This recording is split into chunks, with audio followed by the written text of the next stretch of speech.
오늘 하나님께서 우리에게 주신 말씀은 창세기 3장 1절에서 5절 말씀입니다. 그런데 뱀은 여호와 하나님이 지으신 들짐승 중에 가장 간교하니라. 뱀이 여자에게 물어 이르되 하나님이 참으로 너희에게 동산 모든 나무의 열매를 먹지 말라 하시더냐. 여자가 뱀에게 말하되 동산 나무의 열매를 우리가 먹을 수 있으나 동산 중앙에 있는 나무의 열매는 하나님의 말씀에 너희는 먹지도 말고 만지지도 말라 너희가 죽을까 하노라 하셨느니라. 뱀이 여자에게 이르되 너희가 결코 죽지 아니하리라. 너희가 그것을 먹는 날에는 너희 눈이 밝아져 하나님과 같이 되어 선악을 알 줄 하나님이 아심이니라. 아멘.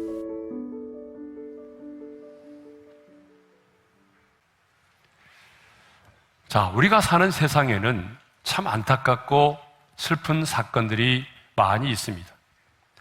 한 개인의 인생만이 아니라 국가적으로도 보게 되면 다시 기억하고 싶지 않을 만큼 그런 안타까운 사건들이 많이 있습니다. 예를 들면 미국 사람들에게는 알카에다의 비행기 테러로 3천여 명이 목숨을 잃은 9.11 테러 사건이 아마 가장 안타깝고 슬픈 사연이 아닐까 싶습니다. 영국 사람들은 지금도 다이애나 전 왕세자비의 죽음을 가장 안타깝고 슬픈 사건으로 생각하고 있다고 합니다.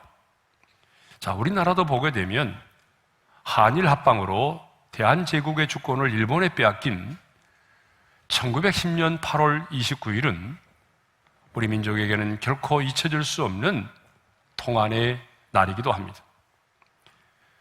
우리는 지금도 우리의 주권을 일본에 빼앗긴 그날의 슬픔과 아픔을 잊지 않고 기억하고자 8월 29일 경술국치일에 태극기를 개항할 때는 바로 조기를 달기도 합니다.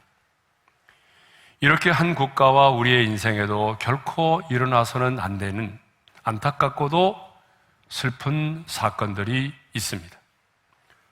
그렇다면 여러분, 인류 역사에 있어서 가장 안타깝고 슬픈 사건은 어떤 사건일까요? 세계 제1차, 제2차 전쟁일까요? 아닙니다.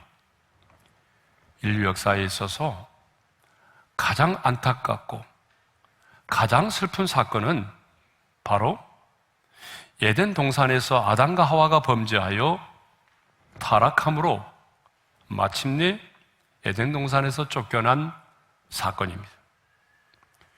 여러분, 왜 이 사건이 인류 역사에서 가장 비극적인 그리고 안타까운 사건일까요? 아담과 하와의 범죄로 말미암아 죄가 우리 가운데 인간 세계에 들어오게 되었고 모든 인간이 그 죽음의 법 아래에 놓이게 되었기 때문입니다. 이 세상의 모든 비참과 모든 저주가 바로 이 사건을 통하여 우리에게 주어졌기 때문입니다. 그래서 바울은 로마서 5장 12절에서 이렇게 말하고 있습니다. 함께 읽겠습니다. 다 같이요. 그러므로 한 사람으로 말미암아 죄가 세상에 들어오고 죄로 말미암아 사망이 들어왔나니 이와 같이 모든 사람이 죄를 지었으므로 사망이 모든 사람에게 이르러느니라. 자, 여기서 한 사람은 누구를 말하죠? 바로 아담을 말합니다. 그러니까 아담 한 사람의 범죄로 죄가 세상에 들어오고 그 죄로 말미암아 사망이 모든 사람에게 이르게 되었다라고 하는 것입니다. 그런데 이 말씀 때문에 많은 사람들이 실족합니다. 이 말씀 때문에 많은 사람들이 기분 나빠합니다. 여러분, 전도를 하다 보게 되면 이 말씀 때문에 기분 나빠하는 사람들을 많이 만나게 되죠. 왜 아담이 죄를 지었는데 내가 죄인이 되어야 하느냐라고 하는 거죠. 그러면 왜 아담 한 사람이 죄를 지었는데 그 후손으로 태어난 모든 사람이 죄인이 되고 사망이 모든 사람에게 이르게 되었을까요?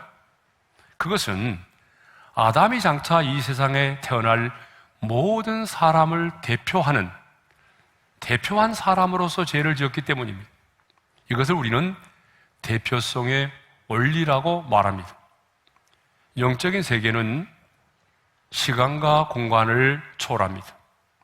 그러므로 아담이 우리 인간을 대표하는 언약의 머리로서 하나님 앞에 죄를 지었기 때문에 시간과 공간을 초월하여 그 후손으로 태어난 모든 사람이 죄와 죽음의 밥 아래에 놓이게 된 것입니다. 그런데 여러분, 우리 인간의 타락만이 아니라 우리의 구원도 마찬가지라는 거예요.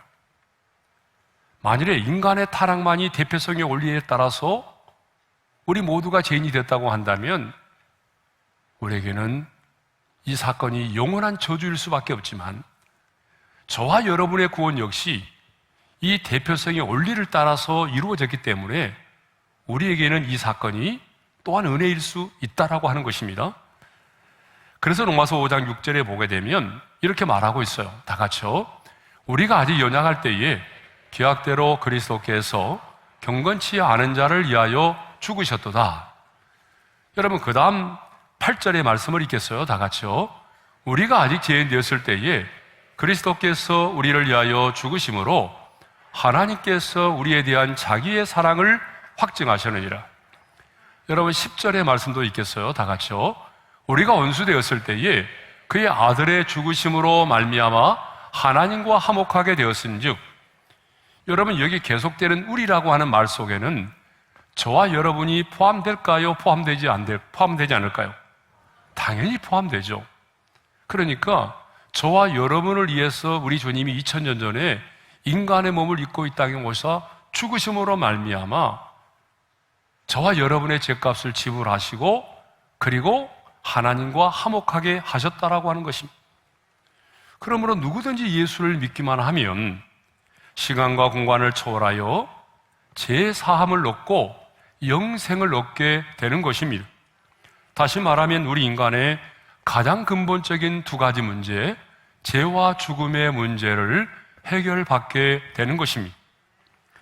그러니까 아담은 인류의 대표로서 우리에게 멸망을 가져다 주었지만 둘째 아담으로 오신 예수 그리스도는 바로 인류의 대표자로서 우리에게 구원을 가져다 준 것입니다. 그래서 사도 바울은 대표성의 원리를 이렇게 말하고 있어요. 로마서 5장 18절의 말씀입니다. 다 같이요. 한 범죄로 많은 사람이 정죄에 이른 것 같이 한 의로운 행위로 말미암아 많은 사람이 의롭다 하심을 받아 생명에 이르려느니라. 자, 여기서 한 범죄는 아담의 범죄를 말하고요. 한 사람의 의로운 행위는 예수님의 십자가의 죽으심으로 말미암아 우리가 구원받은 사건을 말하는 것입니다. 운동 경기를 보게 되면요, 대표성의 원리를 우리가 좀 분명하게 이해할 수가 있습니다. 제가 중고등학교를 다니는 시절에는요, 고등학교 야구가 최고의 인기였습니다. 그때 제 기억에 지금도 남아있는 게 군산 역전의 명수인 군산상고하고 경남고등학교가 라이벌이었어요. 그런데 만일 이 경기에서 군산상고가 이기게 되면, 죄송합니다, 경남고등학교 나오신 분들, 죄송합니다만 이건 예를 드는 거니까, 군산상고가 만일에 이기게 되게 되면 그 경기에 참여한 선수들만 이기는 것이 아닙니다. 그 선수가 참여하고 있는 학교의 모든 학생과 학교가 이기는 경기가 되는 거죠. 만일에 지게 되면요, 15명의 선수만 지는 것이 아니고 20명의 선수만 지는 것이 아니라 그 선수가 소속되어 있는 그 학교의 모든 학생과 학교가 그 경기에 지는 경기가 되는 거죠. 왜 그럴까요? 대표성의 원리 때문에 그렇습니다. 그러므로 첫사람 아담의 범죄로 죄가 우리 가운데 들어오게 되었고 사망이 우리를 지배하게 된 것입니다. 창세기 3장은요, 사탄이 뱀을 통하여 어떻게 하와를 유혹했고 선악과를 따먹은 이후에 아담과 하와에게 어떤 일이 일어나는지를 우리에게 보여주고 있습니다. 결론적으로 말씀드리면 아담과 하와는 저주를 받았고요. 에덴 동산에서 내어 쫓김을 당하였습니다. 자, 지금 우리는 계속적으로 회복에 관한 말씀을 나누고 있는데 왜 오늘 갑자기 회복이 아닌 이 아담의 타락의 사건을 다루고 있느냐, 이렇게 의아하게 생각하는 분들도 계시겠죠. 그런데 에덴의 회복을 이야기하려면 왜 아담과 하와가 뱀의 유혹을 받아서 넘어졌고 왜 에덴의 동산에서 내어 쫓김을 당하였는지 그 이유를 알아야만 에덴의 회복을 말할 수 있기 때문입니다. 오늘 우리가 읽은 본문 창세기 3장 1절에서 5절을 보게 되면 하나님께 의해서 지음받은 피조물인 뱀이 어떻게 하와를 유혹하였는지를 말씀하고 있습니다.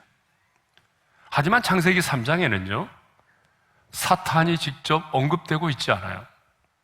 그렇지만 우리는 보이지 않는 사탄이 지음을 받은 피조물인 뱀을 통해서 하와를 유혹하여 넘어뜨렸다는 사실을 우리는 잘 알고 있습니다.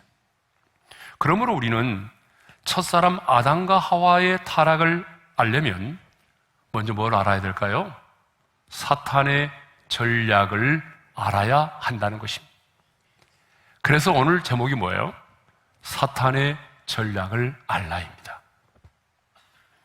사탄은요, 전략을 가지고 있습니다. 아무렇게나 되는 대로 행동하지 않습니다. 반드시 사탄 마귀는요, 전략을 가지고 사람들을 공격하기도 하고 전략을 가지고 사람들을 유혹합니다. 그러므로 우리는 이 마귀의 관계를 알아야 합니다. 그래서 사도 바울은 고린도 교회 성도들에게 편지하면서 고린도후서 2장 11절에서 이 사탄에게 속지 않기 위해서 마귀의 계책을 알아야 한다라고 말하고 있어요. 그리고 예배소서 6장 11절에서는 이렇게 말씀하고 있습니다. 다 같이요. 마귀의 관계를 등에 대적하기 위하여 하나님의 전신갑주를 입으라. 자, 여기 마귀의 관계라는 말이 나오죠. 간사한 계획인데요, 이 관계라고 하는 말이 복수로 되어 있습니다. 복수로 되어 있다고 하는 것은 무슨 말인가 하면 마귀의 전략이 굉장히 다양하다라고 하는 것을 알 수가 있습니다. 그렇습니다. 여러분, 마귀는요, 때로는 광명한 천사로 가장을 해서 우리를 유혹하기도 합니다. 그런데 때로는요, 우는 사자처럼 아주 사나운 모습으로 덤벼들기도 합니다.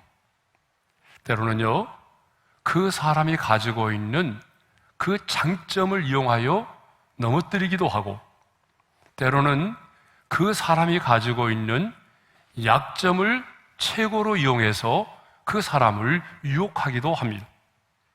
분명한 사실은요, 이 사탄 마귀는 절대로 충동적으로, 즉흥적으로 우리를 공격하거나 유혹하지 않는다는 거예요. 근데 여러분, 우리는 어떻습니까? 우리는 충동적으로 구매할 때가 많죠? 여러분이 뭔가를 사려고 백화점 간 게 아니고 따라갔는데 따라간 사람이 더 많이 충동 구매를 할 때가 있어요. 즉흥적으로 행동할 때가 많아요. 그런데 마귀는 절대로 그렇지 않습니다. 마귀는요, 절대로 충동적으로, 즉흥적으로 공격하거나 우리를 유혹하지 않습니다. 아주 치밀한 전략을 가지고 우리를 공격한다는 사실입니다. 자, 그러면 하와를 무너뜨린 사탄의 전략은 뭘까요? 첫 번째로, 하와를 무너뜨린 첫 번째 사탄의 전략은요, 아담과 함께 하지 않는 하와를 먼저 공격했다라고 하는 것입니다. 자, 오늘 우리가 읽은 창세기 3장 1절에서 5절까지를 보게 되면 아담이 나타나지 않습니다. 이 사실에 비추어 보게 되면 지금 어떤 이유에서인지는 모르지만 지금 하와는 남편 아담과 함께 있지 않고 홀로 에덴 동산을 거닐고 있습니다. 어떤 분은 너무 깊은 묵상을 해서 부부싸움을 했나 보다, 이렇게 이제 묵상하는 분들이 있는데 그것은 온당치 않아요. 왜냐 그러면 아직 죄가 들어오지 않았기 때문에 부부싸움을 해야 될 이유가 하나도 없는 거죠. 이렇게 하와 홀로 에덴 동산을 거닐고 있을 때에 사탄이 하와를 유혹했다는 거예요. 그러면 사탄은 왜 먼저 아담을 유혹하지 않고 돕는 배필인 하와를 먼저 유혹했을까요?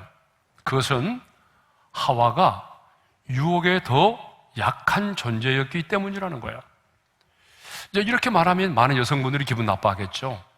왜냐 그러면 실제로 말이죠, 어떤 유혹이냐에 따라서 남자도 더 약한 부분이 있고 여자도 약할 수가 있어요. 무조건 여자이기 때문에 유혹에 연약하다 이렇게 말하기는 곤란하잖아요. 그러면 왜 저는 하와가 유혹에 더 약한 존재라고 보느냐? 그 이유가 있습니다. 그것은 하와는요, 언약의 당사자가 아니었기 때문에 그렇습니다. 창세기 2장 17절에 보게 되면 하나님은 하와를 지으시기 전에 아담에게 이렇게 말씀하셨어요. 다 같이 읽겠습니다. 시작. 선악을 알게 하는 나무의 열매는 먹지 말라. 내가 먹는 날에는 반드시 죽으리라. 그러니까 하와는요, 선악과를 먹지 말라고 하는 이 금령을 하나님께로부터 직접 들은 것이 아닙니다. 누구한테 들었을까요? 남편인 아담을 통해서 들었겠죠. 그러니까 하와는 언약의 당사자가 아닙니다. 그러니까 사탄은 언약의 당사자인 아담을 먼저 유혹하는 것이 아니라 언약의 당사자가 아닌 하와를 먼저 유혹하면 훨씬 성공할 수 있다라고 하는 생각을 했던 거죠. 그런데 이러한 사탄의 전략은 100% 적중했습니다. 돕는 배필인 하와가 먼저 유혹에 넘어가고 나중에는요, 언약의 당사자인 아담도 사탄의 유혹에 넘어지고 말았던 거죠. 만일 뱀이 하와를 유혹할 때 그 곁에 언약의 당사자인 아담이 함께 하고 있었다고 한다면 여러분 어떻게 되었을까요? 물론 이건 가정이죠. 물론 가정이지만 저는 사탄의 유혹에 넘어지지 않았을 것이다라고 생각을 합니다. 그런데 하와는 그만 혼자 에덴 동산을 거닐다가 사탄의 유혹을 받아 넘어진 것입니다.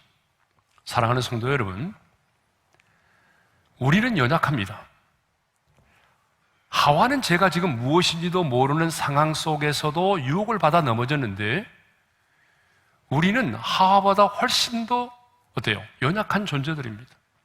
날마다 우리 안에 죄성이 꿈틀꿈틀거리고 있습니다. 누군가가 나의 죄성을 건드리기만 하면 여러분 우리 안에는 죄성이 뛰어 올라옵니다. 우리 안에 죄성이 꿈틀거리고 있고요, 우리가 발을 딛고 살아가는 이 세상 자체가 얼마나 유혹이 많은지 모릅니다. 우리 눈에 보이는 것, 우리 귀에 들려오는 이 세상의 수많은 소리들이 우리를 유혹하고 있습니다. 그런데 이런 유혹 많은 세상에서 어떻게 하면 이 세상의 유혹을 이겨내고 승리하는 삶을 살 수 있겠습니까? 그것은 그리스도 안에서 지체된 우리들이 서로 함께 하는 것입니다. 우리 모두가 연약하기 때문에 서로가 서로를 위해서 기도해 주면서, 서로가 서로를 격려해 주면서, 서로가 서로를 사랑하면서 살아가는 것입니다. 여러분, 신앙생활은요, 독불 장군이 없습니다. 누군가의 도움이 필요합니다. 아무리 믿음이 좋은 사람도, 아무리 신앙생활을 오래 한 사람도 누군가의 기도가 필요합니다. 여러분, 누군가의 도움이 필요한 것입니다. 홀로 있는 신앙은 굉장히 위험합니다. 홀로 있는 신앙은요, 절대로 바르게 성장할 수가 없습니다. 그래서 저는 우리 교회에 이제 새 가족이 등록을 하게 되면 제일 먼저 제가 권면하는 말이 있잖아요. 그 권면하면서 빠뜨리지 않은 말이 하나 있어요. 당신의 믿음이 성장하려면 나홀로 신앙생활을 하지 말고 공동체 안에서 더불어 신앙생활을 해달라는 부탁입니다. 나홀로 신앙생활을 하게 되면 굉장히 편할 수 있어요. 왜? 일단 사람과의 부딪힘이 없으니까. 그런데 나홀로 신앙생활을 하게 되면 믿음이 자라지 않는다는 거예요. 예? 그러니까 가난한 성도들 있잖아요. 믿음 잘한 사람 봤어요? 편할 수는 있지만 절대로 믿음이 자라지 않아요. 그러니까 우리는 공동체 안에서 더불어 신앙생활을 해야 되는 것입니다. 함께 슬픔도 나누고 거기서 기쁨도 나누고 그리고 기도의 제목을 나누고 서로를 위하여 기도해 주면서 그렇게 더불어 신앙생활을 할 때에 우리 믿음이 뿌리를 내리게 되고 우리 믿음이 성장하게 되는 것입니다. 그러므로 우리는 나홀로 신앙생활을 하려고 하지 말고 여러분 사랑과의 부딪힘이 좀 있더라도 늘 함께하는 신앙생활 하시기를 바랍니다. 특별히 부부는요 늘 함께 있어야 됩니다. 예. 부부는 언제나 함께 있어야 됩니다. 그러니까 저희 부부도 저희도 그래서 저도 되도록이면 뭐 지방에 간다든지 아니면 해외 집회를 간다든지 할 때는 경비가 많이 들지만 그래도 항상 제 아내하고 함께 가려고 노력을 많이 합니다. 운동도 가급적이면 함께 하려고 합니다. 뭐든지. 왜냐하면 부부는요 함께 하는 것이 너무 중요해요. 그렇기 때문에 뭐 자녀의 문제 때문에 오랫동안 기러기 아빠로 지내시고 기러기 엄마로 지내신 분들이 많이 있는데 여러분 그건 성경적이지 않아요. 그러니까 성경은 부부가 늘 함께 있기를 원합니다. 성경에서 부부가 각방을 쓰라고 말하는 데는 딱 한 번밖에 없어요. 기도하기 위해서. 기도하기 위해서는 서로가 협조를 받아서 각방을 쓰라고 말해요.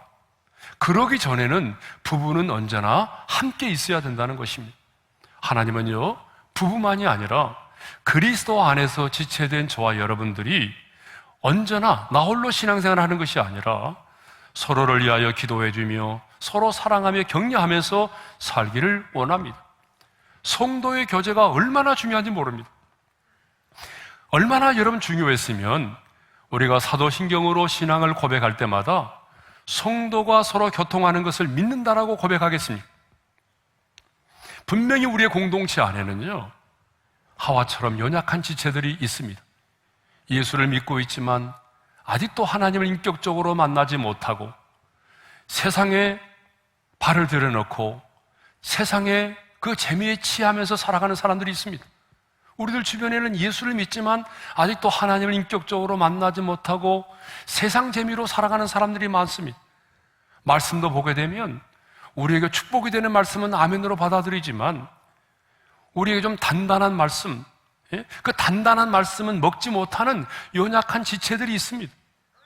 우리는 그런 연약한 자들을 어떻게 해야 될까요? 그대로 방치하면 안 됩니다. 시간 되면은 언제든지 믿음이 자라겠지? 아닙니다. 연약한 지체들이 있다면 내가 그들에게 시간을 내어주고 그리고 그들에게 기도의 제목을 나누고 내가 그들을 사랑하고 위로하고 격려하면서 그들과 함께 신앙생활을 해나갈 때에 그들의 믿음이 자라고 돈독해진다라고 하는 것입니다.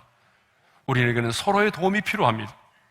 어느 날 성경에 보게 되면 어느 날 가인이 말이죠, 자기 아우 아벨을 돌로 쳐 죽이는 인간의 최초의 살인사건이 일어났습니다. 그때 하나님께서 가인에게 나타나서 뭐라고 말씀하십니까? 내 아우 아벨이 어디 있느냐? 라고 물으셨어요. 그때에 가인이 이렇게 대답을 하죠. 다 같이 읽겠습니다. 내가 알지 못하나이다. 내가 내 아우를 지키는 자니까? 내가 내 아우를 지키는 자니까? 그런데 저는 이 말이요, 도둑이 제발 저린다는 말로 들립니다. 요즘에 그런 분들 많더라고요. 하나님은 가인이 아벨이 가인을 서로 지켜주며 살도록 하셨어요. 가인이 그걸 알고 있었다는 거죠. 그런데 가인은 자기 동생 아벨을 죽이고 난 다음에 도둑이 제발저린 것처럼 말합니다. 내가 내 아우를 지키는 자니까? 왜 이렇게 말할까요? 알고 있었다는 거예요.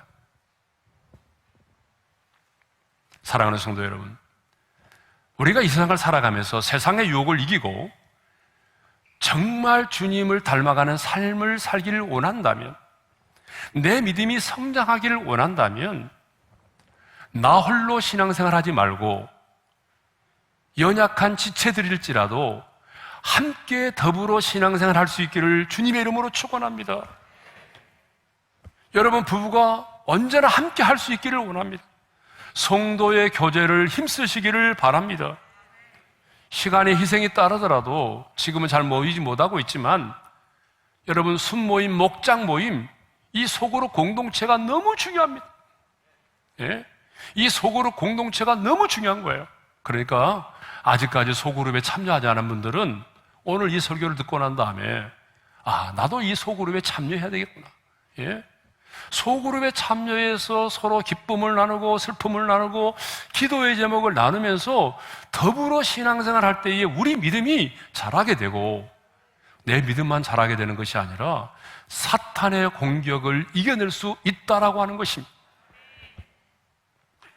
자, 사탄의 두 번째 전략이 뭐냐 그러면요, 하나님의 말씀을 왜곡하여 의심하게 만든다는 거예요.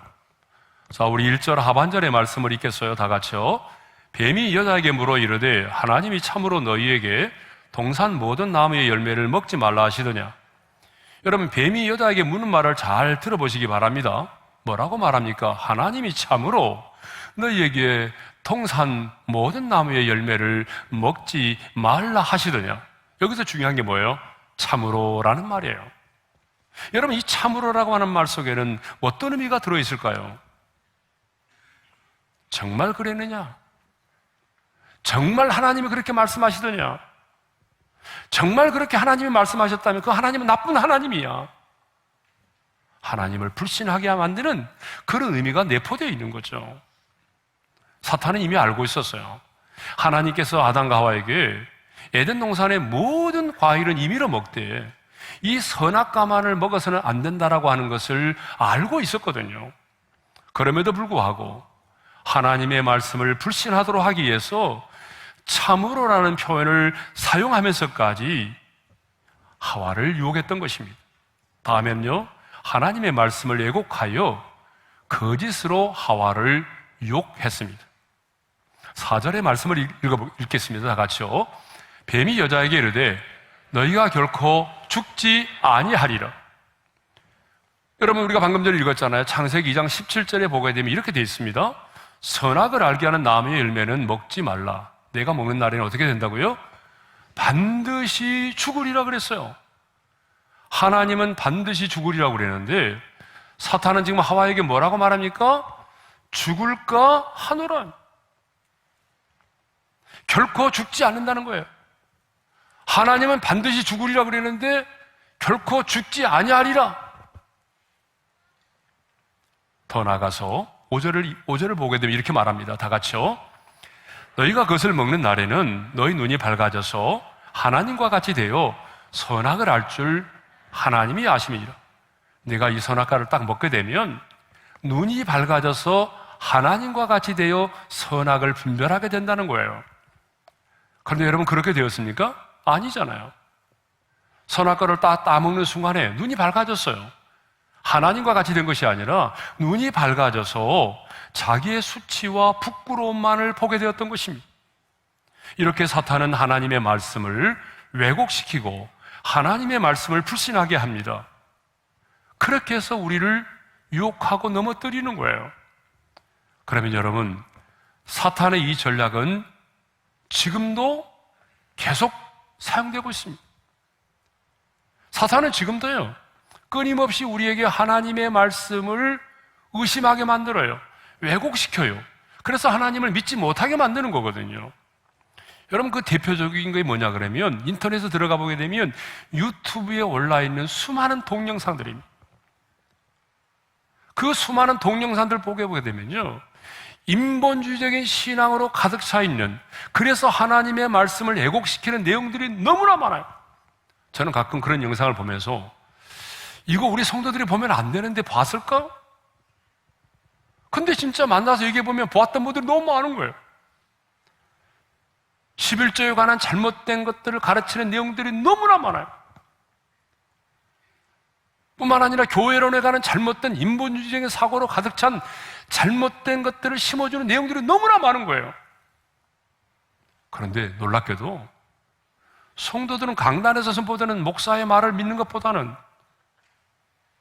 그 인터넷에 떠 있는 그 동영상의 내용들을 더 믿고 신뢰하는 사람이 많다는 거예요. 여러분, 사탄은 지금도 변함없이 수단과 방법을 가리지 않고 하나님의 말씀을 왜곡하고 하나님의 말씀을 불신하게 만들고, 그래서 마침내 하나님과 우리로 하여금 멀어지게 만드는 전략을 쓰고 있다는 거죠. 그러므로 이런 사탄의 전략에 넘어지지 않으려면 어떻게 해야 될까요? 하나님의 말씀을 알아야 돼요. 하나님의 말씀으로 철저하게 무장해야 됩니다. 하나님의 말씀으로 전신갑주를 입어야 합니다. 그래야 그 말씀으로 왜곡된 사탄의 전략을 이겨낼 수가 있는 것입니다. 세 번째로는요, 하나님이 주신 축복을 이용해서 우리를 넘어뜨리려고 한다고 하는 거죠. 자, 사탄은 하와를 유혹할 때에 피조물인 뱀을 이용했어요. 뱀. 자, 우리 1절 상반절의 말씀을 읽겠습니다. 다 같이요. 그런데 뱀은 여호와 하나님이 지으신 들짐승 중에 가장 간교하니라. 하나님이 지으신 들짐승 중에 뱀이 가장 간교하다고 말하고 있어요. 그러면 여러분에게 묻겠습니다. 하나님은 뱀을 지을 때 가장 간교하게 지었을까요? 아니죠. 하나님이 세상을 창조하시고 난 다음에 뭐라고 말씀하셨나요? 하나님 보시기에 좋았더라고 말씀하셨어요. 그러니까 이 뱀도 하나님 보시기에 좋았던 그런 피조물이었습니다. 그런데 하나님이 지으신 들짐승 중에 뱀이 가장 간교하다라고 말씀하고 있어요. 여러분, 이 간교하다라고 하는 말이 아주 중요합니다. 히브리어로 아룸이라는 단어인데, 이 아룸이라는 단어의 뜻은 두 가지가 있어요. 긍정적으로는요, 지혜로운, 슬기로운이라는 뜻을 가지고 있고요, 부정적인 의미로는요, 교활한, 간사한이라는 뜻을 갖고 있습니다. 그러니까 성경에 이 아룸이라는 단어가 11번 사용되는데요, 여러분, 긍정적으로 8번이 사용됐어요. 부정적으로는 3번밖에 사용되지 않았어요. 자, 그래서 우리 예수님도 뱀같이 지혜롭고 비둘기같이 순결하라고 말씀하셨잖아요. 그러니까 예수님이 말씀하신 것처럼 뱀은 하나님이 창조하신 모든 들짐승 중에 가장 지혜롭고 슬기로운 동물이었다는 거예요. 그런데 가장 지혜로웠던 뱀이 가장 간교한 동물이 되었습니다. 사탄은 하나님께서 가장 많은 지혜를 주신 뱀을 도구로 사용했어요. 자, 사탄은 눈에 보이지 않는 영적인 존재잖아요. 눈에 보이지 않는 영적인 존재인 사탄이 아담과 하와를 유혹하려고 할 때에 피조물을 도구로 사용했는데 왜 뱀을 사용했을까? 뱀이 하나님이 지으신 짐승 중에 가장 지혜롭고 순결한 그런 슬기로운 동물이었기 때문입니다. 사탄은 그 하나님께서 가장 많은 지혜를 주신 뱀을 도구로 사용해서 그 간교함으로 하와를 유혹했다는 거죠. 그러니까 하나님이 주신 지혜의 축복이 사탄은 어떻게 했어요? 도리어 하나님을 대적하는 간교한 도구가 되게 한 것입니다. 이것을 보게 되면 사탄은요, 끊임없이 하나님이 우리에게 주신 축복들을 사용하여 우리를 넘어뜨린다라고 하는 거예요. 여러분, 사탄 자신도 그랬잖아요. 사탄 자신도 천사들 중에서 가장 아름다운 존재였어요. 그리고 하나님 가장 가까이에서 하나님을 찬양했던 자였어요. 그런데 어느 순간 하나님께서 자신에게 주신 그 축복인 아름다움에 도취돼서 하나님을 대적하는 자가 되고 말았어요.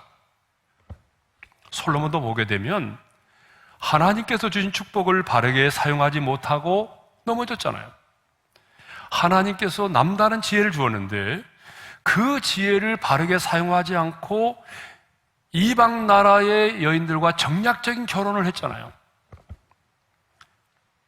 하나님이 주신 그 많은 부귀와 영화 때문에 결국은 마음이 하나님으로부터 멀어졌고, 하나님이 주신 그 축복 때문에 결국은 하나님으로부터 마음이 멀어졌고, 그 후손, 그 아들들에 의해서 나라가 분열되는 그런 안타까운 일을 경험할 수밖에 없었던 것입니다. 아담과 하와 역시 하나님께로부터 얼마나 많은 축복을 받았습니까? 자, 선악과를 제외한 모든 에덴 동산의 열매를 먹을 수가 있었습니다. 하나님의 대리 통치자로서 하나님이 지으신 모든 피조물들을 정복하고 다스릴 수 있는 권세를 가졌습니다. 그것만이 아닙니다. 임의로 판단하고 생각하고 결정할 수 있는 자유의 의지를 하나님이 주셨습니다. 그런데 사탄은요, 하나님이 주신 축복의 그 풍성함은 보지 못하게 만들고 오직 먹지 말라 한 금지된 나무 한 그루에 모든 관심을 집중시켰다는 거예요. 이게 사탄의 전략입니다. 사탄 마귀는 오늘 또 하나님이 우리에게 주신 축복을 보지 못하게 만들어요. 그리고 지금 내가 당면한 그 문제, 하나님이 내 인생 가운데 어떠한 축복을 주셨는지는 생각하지 못하게 만들고, 지금 당면한 내 인생의 문제 하나, 그 문제에만 집중하게 만든다는 거죠. 어려운 상황만을 보게 만듭니다. 하나님이 내게 금하신 것 하나만을 보게 만든다는 거죠. 여러분 한번 생각해 보세요.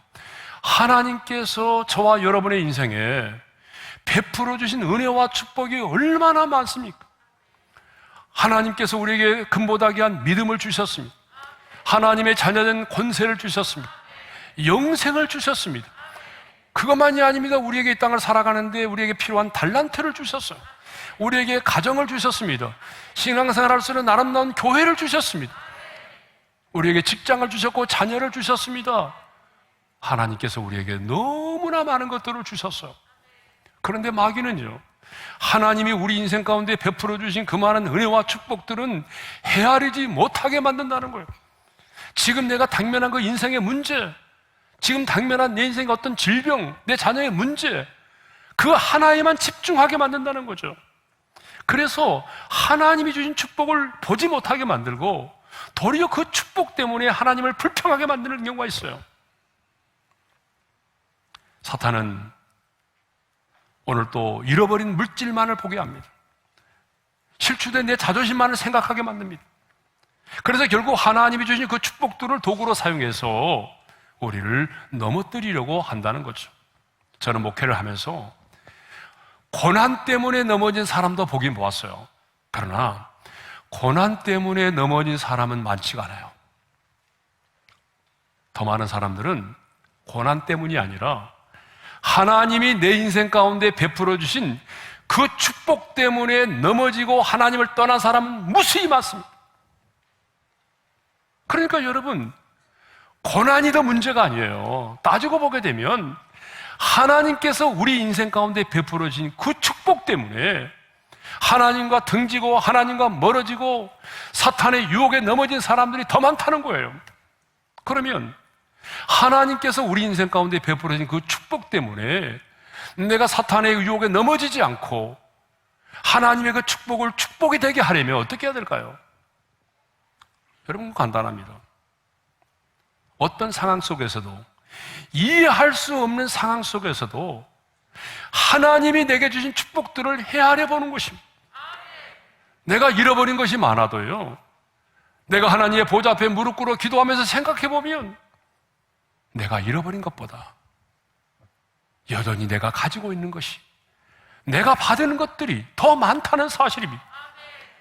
그러므로 하나님이 내게 주신 축복을 사탄이 도구로 해서 우리를 공격하지 못하게 하려면 내가 하나님이 내게 주신 축복들을 움켜쥐려고 하지 말고 하나님이 내 인생 가운데 베푸는 그 축복들을 흘러보내야 된다는 것입니다.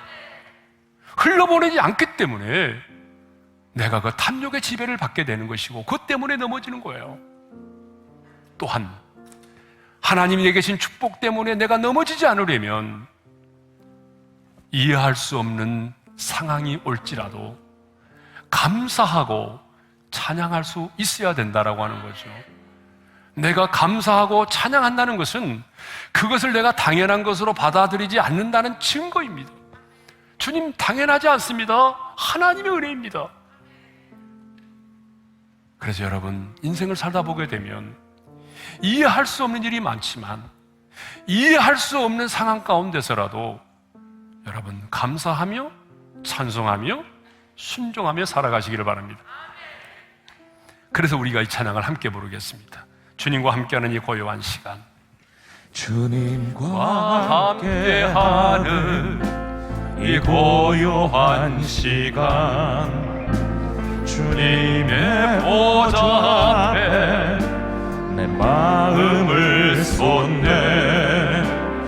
모든 것 아시는 주님께 감출 것 없네. 내 맘과 정성 다해 주 바라나이다. 온 맘 다해 사랑합니다. 온 맘 다해 주 알기 원하네.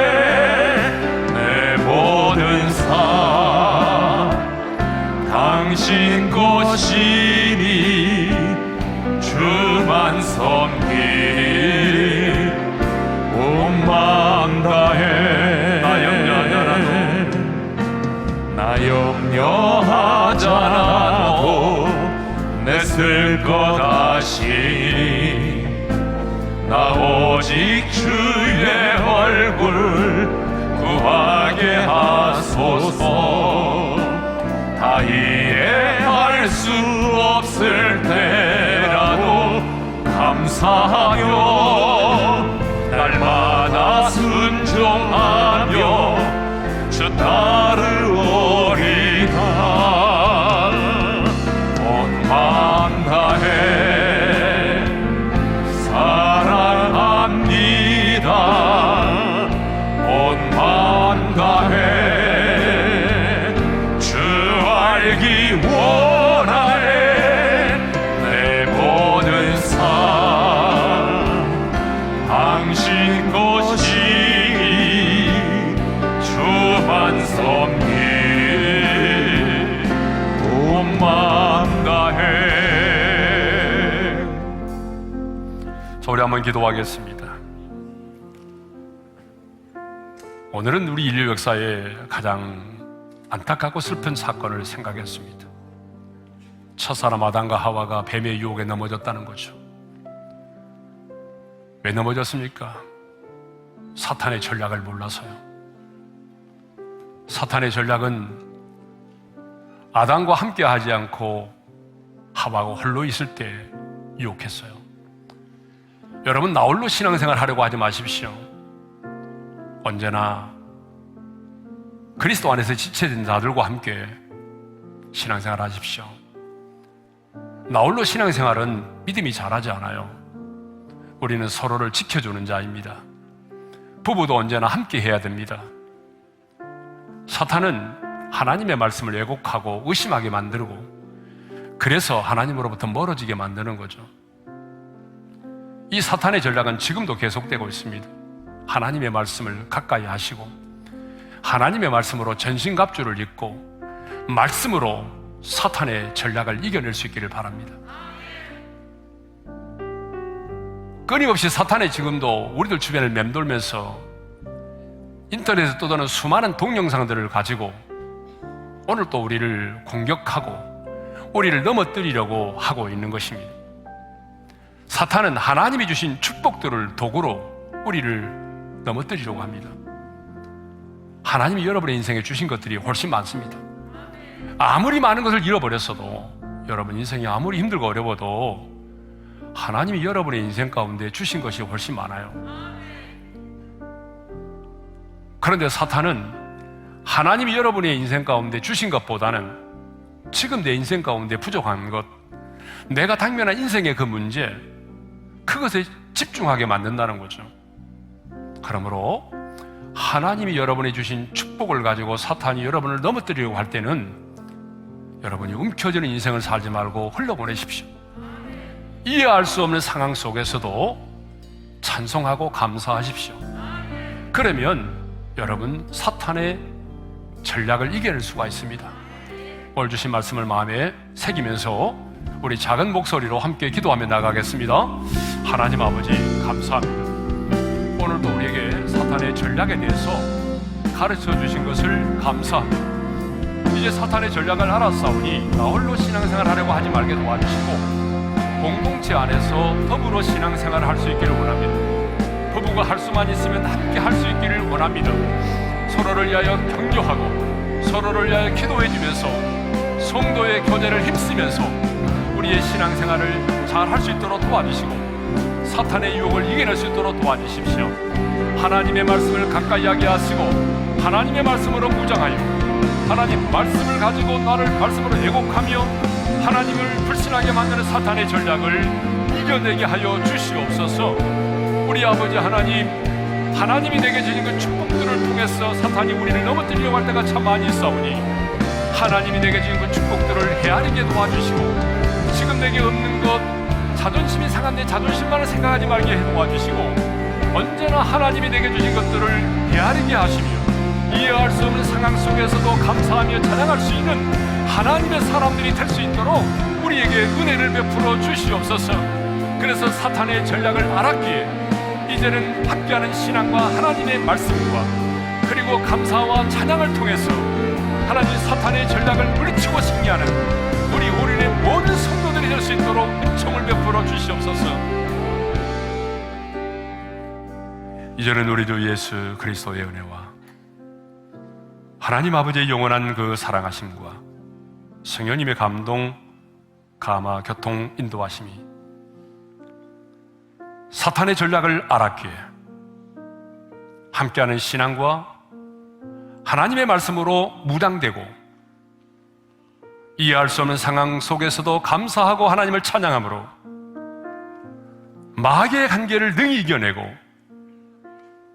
여호와니시 승리의 삶을 살기를 소망하는 모든 성도들 위해 이제로부터 영원토록 함께 하시기를 축원하옵나이다. 아멘.